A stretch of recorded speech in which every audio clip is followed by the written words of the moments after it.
subscribe my channel. ಎಲ್ಲರಿಗೂ ನಮಸ್ಕಾರಗಳು.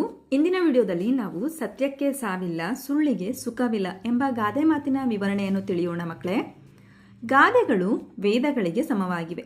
ಗಾದೆಗಳು ಹಿರಿಯರು ನುಡಿದ ನುಡಿಮುತ್ತುಗಳಾಗಿವೆ. ಸತ್ಯಕ್ಕೆ ಸಾವಿಲ್ಲ, ಸುಳ್ಳಿಗೆ ಸುಖವಿಲ್ಲ ಎಂಬ ಗಾದೆ ಮಾತು ಸತ್ಯ ಹಾಗೂ ಅಸತ್ಯವನ್ನು ಮಾರ್ಮಿಕವಾಗಿ ತಿಳಿಸುತ್ತದೆ. ಸತ್ಯ ಹೇಳಿದವನು ಎಂತಹ ಕಷ್ಟ ಬಂದರೂ ಅಂತಿಮವಾಗಿ ಗೆದ್ದೇ ಗೆಲ್ಲುತ್ತಾನೆ. ಸತ್ಯಕ್ಕೆ ಸೋಲಿರಬಹುದು, ಆದರೆ ಸಾವಿಲ್ಲ. ಸತ್ಯಕ್ಕೆ ಜಯ ಸಿಕ್ಕೇ ಸಿಗುತ್ತದೆ. ಸುಳ್ಳು ಹೇಳುವುದು ಸುಲಭ ಎನಿಸಬಹುದು ಅಥವಾ ಅಲ್ಪಕಾಲದ ಲಾಭ ನೀಡಬಹುದು, ಆದರೆ ಅದು ಶಾಶ್ವತ ನೆಮ್ಮದಿಯನ್ನು ತರುವುದಿಲ್ಲ. ಒಂದು ಸುಳ್ಳನ್ನು ಮುಚ್ಚಿಡಲು 100 ಸುಳ್ಳುಗಳನ್ನು ಹೇಳಬೇಕಾಗುತ್ತದೆ. ಸುಳ್ಳು ಹೇಳಿದವನು ಯಾವಾಗಲೂ ತನ್ನ ಕೃತ್ಯ ಬಯಲಾಗುತ್ತದೆಂಬ ಭಯದಲ್ಲೇ ಬದುಕುತ್ತಾನೆ.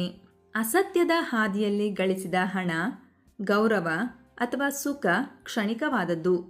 ಸುಳ್ಳು ಬಯಲಾದಾಗ ಸಮಾಜದಲ್ಲಿ ವ್ಯಕ್ತಿ ತನ್ನ ಮರ್ಯಾದೆಯನ್ನು ಕಳೆದುಕೊಳ್ಳುತ್ತಾನೆ, ತನ್ನ ಮಾನಸಿಕ ನೆಮ್ಮದಿಯನ್ನು ಕಳೆದುಕೊಳ್ಳುತ್ತಾನೆ.